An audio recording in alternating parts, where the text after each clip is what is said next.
복잡한 뉴스 쉽게 설명해 드릴게요. 지금 이 순간 전국 주유소 앞에서 한숨이 터져 나오고 있습니다. 기름값이 리터당 2,000원을 훌쩍 넘어섰습니다. 정부는 가격을 잡겠다고 나섰습니다. 그런데 문제가 생겼습니다.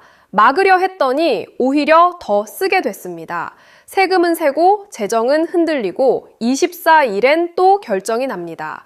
오늘 젤리뉴스가 4가지를 차근차근 짚어드립니다.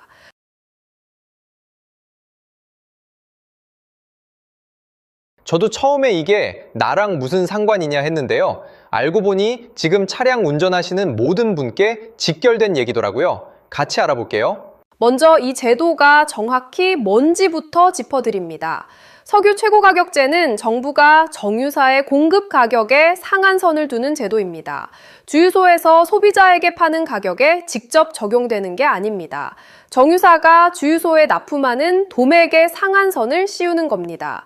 근거는 석유 및 석유 대체연료 사업법 23조입니다. 이 제도가 마지막으로 쓰인 건 1991년 걸프전 때입니다. 무려 35년 만에 다시 꺼내든 카드입니다. 정부가 이걸 다시 꺼낸 이유는 하나입니다. 중동 전쟁으로 호르무즈 해협이 봉쇄됐기 때문입니다.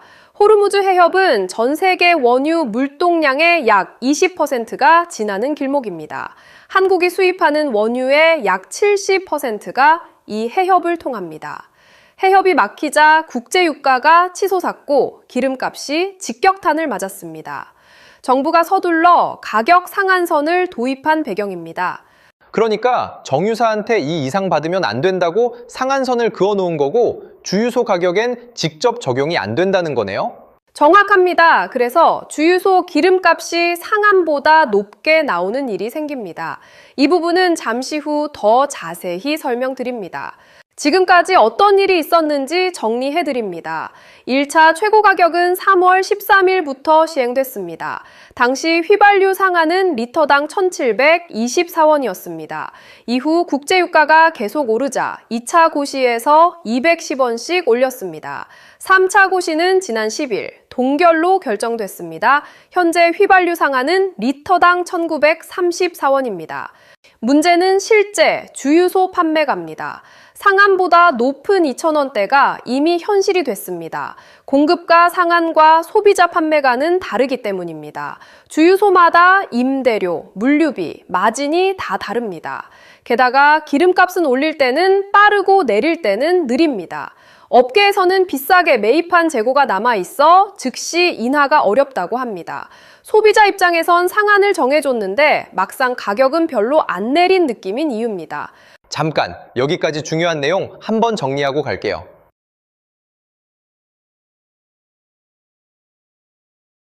그럼 이제 본론으로 가볼까요? 왜 막으려다 오히려 더 쓰게 됐나요? 이게 오늘 가장 중요한 대목입니다. 정부가 가격을 눌렀더니 오히려 소비가 늘었습니다. 3월 넷째 주 기준 휘발유 판매량이 전년 대비 15% 증가했습니다. 경유도 4% 늘었습니다.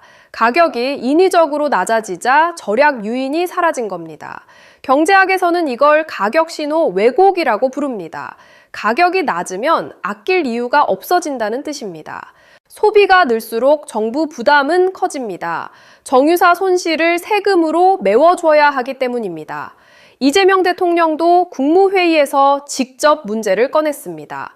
생산 원가와 판매가 차액을 정부가 모두 보전하는데 그게 다 국민 세금이라고 말했습니다. 절약하자고 시작한 정책이 낭비를 불러온 셈입니다. 그러면 이게 그냥 계속 유지되기는 어렵겠네요. 정부 입장에선 선택지가 뭐가 있는 건가요? 오는 24일 4차 최고가격 고시를 앞두고 정부 앞엔 선택지 3가지가 있습니다. 선택지 하나, 상한 가격을 올린다. 소비를 줄이는 효과가 생기지만 민생 물가 부담이 커집니다.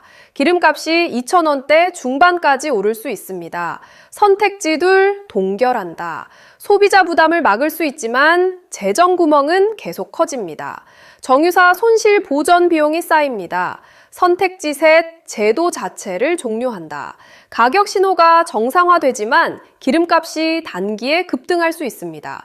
서민 물가에 직접 충격이 옵니다. 김민석 국무총리는 22일 긍정적 효과와 다양한 의견을 충분히 고려해 신중하게 결정하겠다고 밝혔습니다. 올리면 운전자가 반발합니다. 동결하면 세금 낭비 비판이 나옵니다. 없애면 기름값 급등 우려가 나옵니다.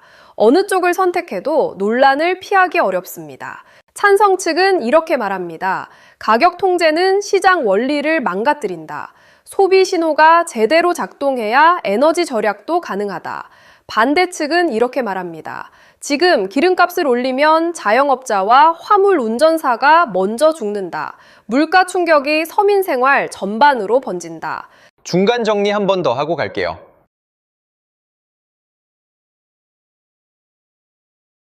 그럼 이제 전문가들은 뭐라고 하는지 들어볼게요.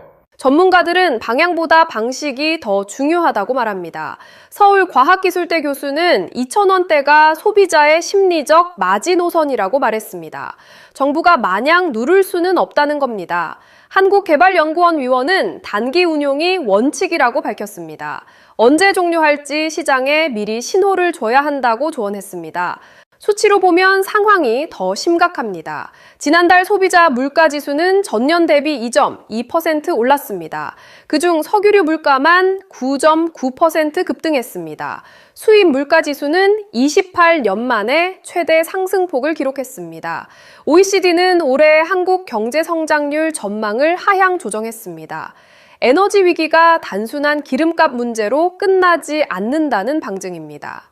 시민 반응도 엇갈립니다. 당장 기름값 오르는 게 힘드니 버텨달라는 목소리가 있습니다.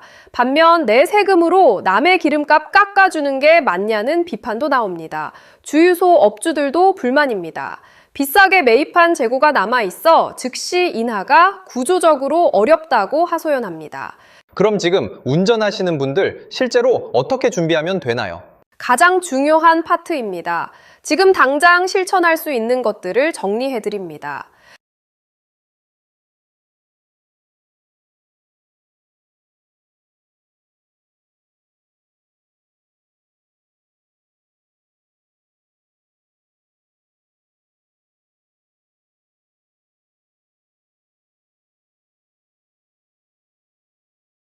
오늘 내용을 마지막으로 정리합니다.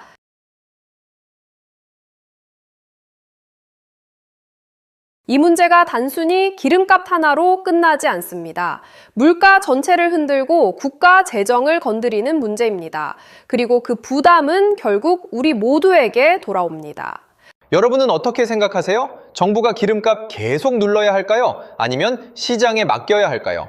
댓글로 여러분의 생각을 남겨주세요. 젤리뉴스는 앞으로도 여러분의 생활과 지갑에 직접 닿는 뉴스를 전해드리겠습니다. 어렵고 복잡한 뉴스, 젤리처럼 쉽게 녹여드립니다. 구독과 좋아요 부탁드립니다. 감사합니다. 지금까지 확인된 사실을 중심으로 전해드렸습니다. 새로운 소식이 들어오는 대로 다시 전해드리겠습니다. 젤리 뉴스는 여기까지. 다음 뉴스에서 만나요.